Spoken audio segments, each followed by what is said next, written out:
ஜெய் மகாகாளி. ருத்ரா, தப்பு பண்ணிட்ட. அந்த நாகராணி உன் வீடு வரைக்கும் வந்துட்டு போயிருக்கா.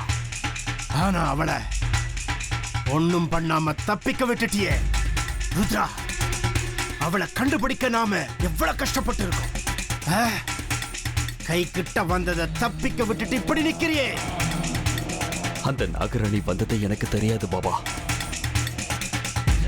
ஒரு வேளை தெரிஞ்சிருந்தா அவளுக்கு அங்கேயே நான் உயிரோட சமாதி கட்டியிருப்பேன் பாபா. அதுவும் இல்லாம அவளை நான் எங்கெல்லாம் தேடி இருப்பேன்னு தெரியுமா பாபா? அவளை தேடாத ஊர் இல்ல, தெரு இல்ல, கிராமம் இல்ல. அப்படியே நம்ம கண்ணில் படாம அந்த பாம்பு அங்க வந்துட்டு போயிருக்க. அதுதான் அவகிட்ட இருக்கிற சக்தி ருத்ரா. அவ ஒரு ராஜநாகம். எந்த உருவத்துல வேணாலும் அவளால வர முடியும். அது ஒண்ணுதான் நமக்கு இப்ப பிரச்சனையா இருக்கு. நல்லா புரிஞ்சுக்கோ. அவ எந்த உருவத்துல வராளோ அந்த உருவத்துக்கேத்த மாதிரி அவ நடந்துப்பா. இச்சாதாரியோட சக்தி அது. நீ பார்த்த இல்ல, நம்ம கிட்டக்க இருந்து நம்ம கண்ணுக்கு புலப்படாம தப்பிச்சுட்டு போறா. உண்மைதான் பாபா. அவ நிமிஷத்துக்கு நிமிஷம் உருவத்தை மாத்திக்கிறதுனாலதான் நம்ம கையில சிக்காம நம்மளையே சுத்தி சுத்தி வந்துகிட்டு இருக்கா. நம்மளால அவளை கண்டுபிடிக்கவே முடியல. அந்த நாகத்துக்கிட்ட இருந்து தப்பிக்கிறதுக்கு உன் நண்பர்களுக்கெல்லாம் நான் மந்திரிச்ச தாயத்து ஒண்ணு கொடுத்தேனே. அப்படி இருந்தோம் உன்னோட நண்பர்களை ஒருத்தனை மட்டும் எப்படி கொல்ல முடிஞ்சது? அந்த நாகினி ராஜு கிட்ட ஏன் உருவத்திலேயே போய் அவன் மனச மாத்தி அவன் கையாலேயே தாயத்தை கழட்ட வச்சிருக்கா. அப்படியா செஞ்சாவ? அப்படின்னா அவளுக்கு உன் வீடு எங்க இருக்குன்னு தெரிஞ்சு போயிருக்கும் ருத்ரா. எப்படி தெரிஞ்சிருக்கும்? ருத்ரா, எப்படி அவளால உன் வீட்டுக்கு சரியா வந்திருக்க முடியும்? அவளால முடியாத காரியம் எப்படி சாத்தியமாச்சு? அதுதான் எனக்கு புரியாத ஒரு புதிரா இருக்கு பாபா. எவ்வளவு யோசிச்சாலும் பதில் கிடைக்கவே மாட்டேங்குது. அவ எப்படி என் வீட்டை கண்டுபிடிச்சானே தெரியல. அவளை இப்படியே விட்டுட்டா நாம உயிரோட இருக்க முடியாது பாபா. அதனால உங்க சக்தியை பயன்படுத்தி அவ எங்க இருக்கான்னு கண்டுபிடிங்க பாபா. அவ நம்மளை தேடி வரத்துக்கு முன்னாடி நாமளே தேடி போய் அவளை கொன்றலாம் பாபா. இப்ப என்னால என் சக்திகளை முழுமையா பயன்படுத்த முடியாது. ஏன் பாபா? காரணம், நாளைக்கு முழுமையான சூரிய கிரகணம். அதுவும் சாதாரண கிரகணம் இல்ல, முழுமையான சூரிய கிரகணம். இந்த கிரகணத்தோட முதல் நாளும் அடுத்த நாளும் என்னோட சக்தியை நான் பயன்படுத்தக்கூடாது.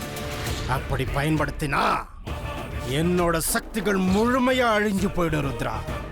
அப்போ அந்த நாகராணி நம்மளை விட மிக சக்தி வாய்ந்தவளா ஆயிடுவா. அதுக்குன்னு சும்மா இருக்க முடியுமா பாபா? அவளுக்கு இப்ப என் வீடு கூட தெரிஞ்சு போயிடுச்சு.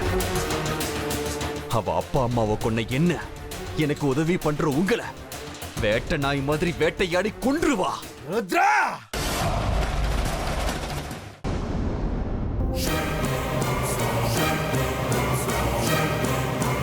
இந்த நாகமணி என்கிட்ட இருக்குன்னு அந்த நாகராணிக்கு ஒருவேளை தெரியுமோ?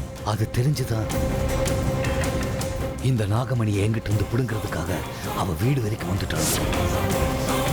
ஒருவேளை நாகமணியை என்கிட்ட இருந்து பறிக்கிறதுக்காக தான் அவ இவ்வளவு தூரம் வந்திருக்கானா? என்கிட்ட நாகமணி இருக்கிற விஷயம் அவளுக்கு தெரியும்.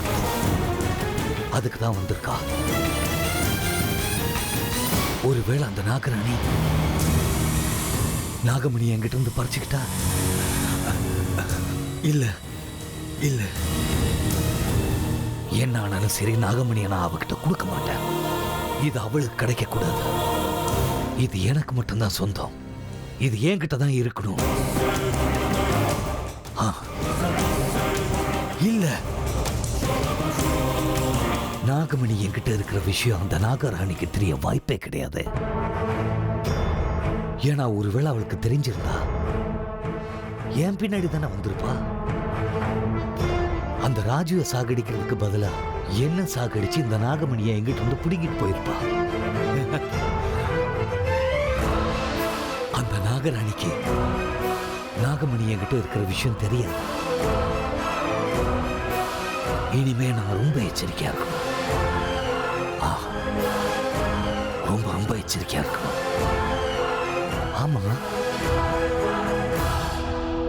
என் கழுத்துல இருந்த தாயத்தைங்க.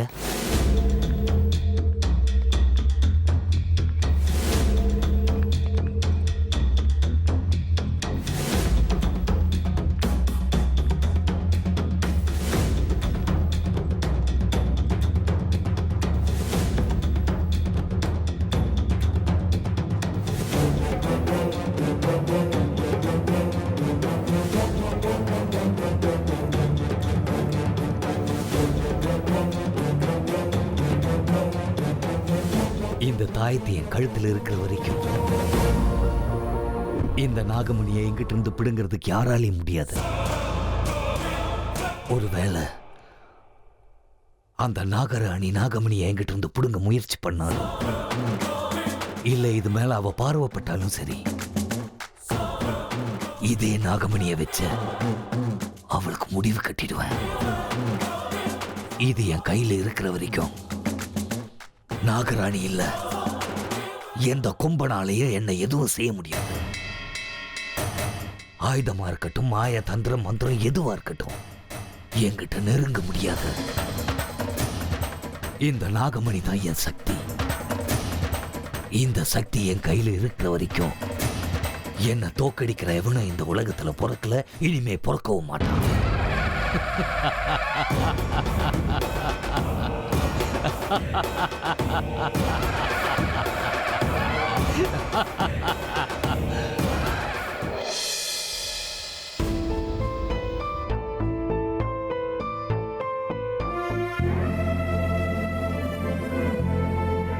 சரோஜா, சரோஜா, எழுந்துரு. டைம் என்னாச்சுன்னு பாத்தியா நீ? ஐயோ, என்னங்க விடிஞ்சிருச்சு? அமிர்தா ராத்திரி வீட்டுக்கு வந்தாளா? தெரியாதுங்க. உங்கள மாதிரி நானும் இங்க அவளுக்காக காத்துக்கிட்டு இருக்கேன். எப்போ தூக்கம் வந்துடுச்சு, நான் எப்படி தூங்கிட்டேன்? அவ வீட்டுக்கு வந்தாளா இல்லையான்னு தெரியலங்க. எனக்கும் தெரியல சரோஜா. நானும் அவ ராத்திரி வீட்டுக்கு வரணுங்கிறதுக்காக தான் இங்க வெயிட் பண்ணிக்கிட்டு இருந்தேன். அவ வரவே இல்லை. எனக்கே தெரியாம நான் இங்க தூங்கிட்டேன். அப்படின்னா ராத்திரி அமிர்தா வீட்டுக்கு வரவே இல்லையா? எனக்கு என்னமோ அவ இன்னும் வரலன்னு தான் தோணுது சரோஜா. நீ நினைச்சது சரிதான் விக்ரம். அமிர்தா இன்னும் வீட்டுக்கு வரவே இல்ல. ராத்திரி எல்லாம் கொஞ்சம் கூட பொறுப்பே இல்லாம வீட்டை விட்டு வெளியில எங்கேயோ சுத்திட்டு இருக்கறாவ. அவளுக்காக நீங்க 2 பேரும் இப்படி காத்துட்டு இருக்கீங்களே, உங்களுக்கு கொஞ்சமாவது அறிவு இருக்கா? என்னமா என்னென்னமோ பேசிட்டு இருக்கீங்க? வெளியில போய் இருக்கிறது இந்த வீட்டு பொண்ணு. பொண்ணு வீட்டுக்கு திரும்பி வரலன்னா ஒரு அப்பா அம்மாவா எங்களுக்கு டென்ஷன் இருக்காதா? அவ என்ன பொண்ணோ, நீங்க என்ன அப்பா அம்மாவோ எனக்கு ஒண்ணுமே புரியல. அவ சொல்லாம கொள்ளாம அவ இஷ்டத்துக்கு வீட்டை விட்டு வெளியில போவா. அவளுக்கு தோணும் போது வீட்டுக்கு வருவா. ஆனா நீங்க 2 பேரும் அவ என்ன பண்றா ஏது பண்றா அப்படிங்கிற ஒரு கேள்வி கூட கேக்குறது இல்ல. அவ வெளியில போறேன்னு சொன்னதுமே நல்லா பூம்பு மாடு மாதிரி 2 பேர் தலையாட்டுறீங்களே தவிர வேற எதுவுமே உங்களுக்கு தெரியறது இல்ல. இப்படி சொல்றீங்களேமா? இன்னைக்கு நீங்க இப்படி பேசுறீங்கல்ல, அவ கூட போறேன்னு தானே நீங்க போனீங்க. ஏன் திரும்பி வந்துட்டீங்க? நீங்களும் அவ கூடவே போயிருந்தா அவ எங்க போறா என்ன பண்றான்னு எல்லாம் தெரிஞ்சிருக்கும்ல. ராத்திரி நேரமானாலும் கூட இருந்து நீங்களே அவளை கூட்டிட்டு வந்திருக்கலாம். அது இருக்கட்டும், அவ கூட போறேன்னு போனீங்க, ஏன் திடீர்னு திரும்பி வந்துட்டீங்க?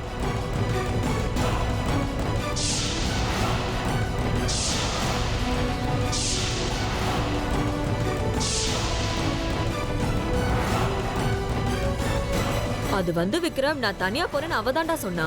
அதனாலதான் நான் வந்துட்டேன்.